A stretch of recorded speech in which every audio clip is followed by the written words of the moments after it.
Le grand journal Agro Bootcamp Acte 2. L'aurore s'élève sur le dernier jour du camp. La sirène Tanguy a manqué de décibels pour réveiller les campeurs.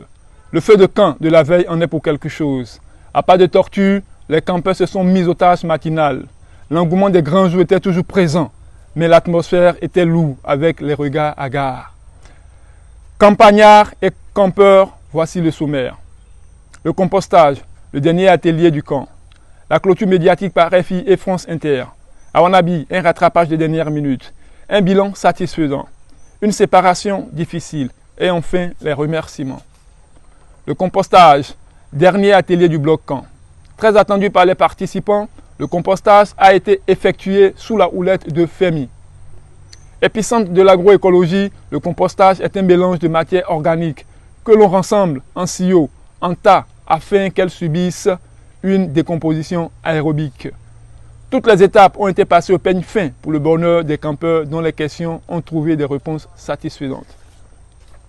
La clôture médiatique par RFI et France Inter. La première a fait un reportage du Jardin de l'Espoir en 2015. Pour le compte de RFI, Delphine Bousquet a répondu présent, cette fois-ci pour couvrir la dernière journée du bootcamp, dont le Jardin de l'Espoir est co-organisateur avec d'autres structures. À cette activité, elle avait une double casquette. En plus d'être présente pour le compte de RFI, elle l'a été aussi pour France Inter. Toute une matinée avec les campeurs où elle n'a rien raté, du petit déjeuner jusqu'aux dernières activités du camp. Elle était présente. Nombreux sont les participants et organisateurs qui ont donné leur avis sur ces 7 jours passés dans ce camp. De l'ambiance du camp aux attentes et satisfactions des campeurs, tout ceci fera l'objet d'un reportage pour les médias dont elle est l'envoyé spécial. Les portes de l'Agro Bootcamp et du Jardin de l'Espoir restent grandement ouvertes à tous les médias comme elle a toujours été. À Wanabi, un rattrapage de dernière minute. Programmé pour animer une communication le 5 octobre sur le thème « Comment faire la promotion d'une initiative en ligne », Wanabi n'a pu effectuer le déplacement pour cause de calendrier. Mais la blogueuse Agriouf n'a pas voulu rater l'événement. Pour cela, elle s'y est rendue le dernier jour pour entretenir les campeurs sur comment gérer leur présence sur les réseaux sociaux. Cette communication a été d'un plus pour les campeurs. Vivement qu'elle mette l'Agro Bootcamp en numéro 1 de ses priorités. Un bilan plus que satisfaisant.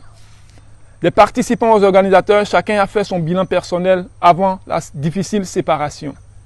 À part quelques dysfonctionnements observés pour cause de pluie, chacun a eu son lot de satisfaction.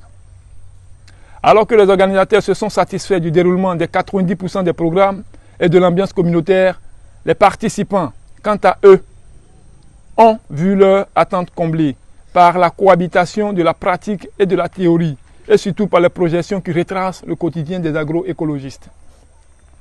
Ce qui rend le bilan encore plus satisfaisant, c'est la découverte par nombre de participants de l'agroécologie qu'il y a une agriculture originale, dont les principes sont le respect de l'environnement et du bien-être. Une difficile séparation. Difficile a été la séparation. Les campeurs venus d'horizons divers ont eu du mal à comprendre que l'aventure allait ainsi se terminer. Les douleurs de la séparation se sentaient déjà lors des activités matinales dans leur regard. Il est déjà fini, notre Agro Bootcamp. D'aucuns ne pouvaient qu'être spectateurs au risque de voir leurs larmes couler. Malheureusement, il y en a eu qui ont coulé pendant des bilans. Le chef du village même s'est surpris de constater l'humidité de ses yeux. L'émotion était grande, les sentiments remontaient.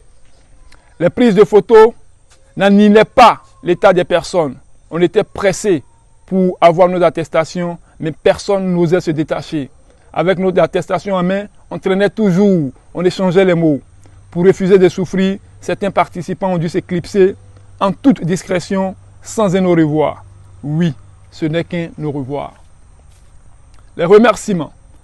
On ne pourrait finir ce camp sans dire merci à un nombre de personnes et d'organisations ou structures. Merci d'abord aux participants qui ont donné vie à l'Agro Bootcamp 2018 Acte 2. Merci aux organisateurs, particulièrement au Jardin de l'Espoir et à Djouman, sans oublier les partenaires à l'organisation dont la liste est très longue. Merci aux partenaires et mécènes, CAOFE, CEDI, le Centre épiscopal de développement intégré, AGAD, Agence africaine de développement durable, aux coopérateurs de la Louve, particulièrement à Madame Isabelle, Madame Grange, merci aux partenaires médiatiques, à AME FM, Banuto Info, BB24, Canal+, France Inter, RFI, Soleil FM. Enfin, merci à Agrobootcamp qui nous a tous réunis. Agrobootcamp, le colibri qui doit être colibri. Une édition spéciale vous sera présentée ultérieurement. Je vous remercie.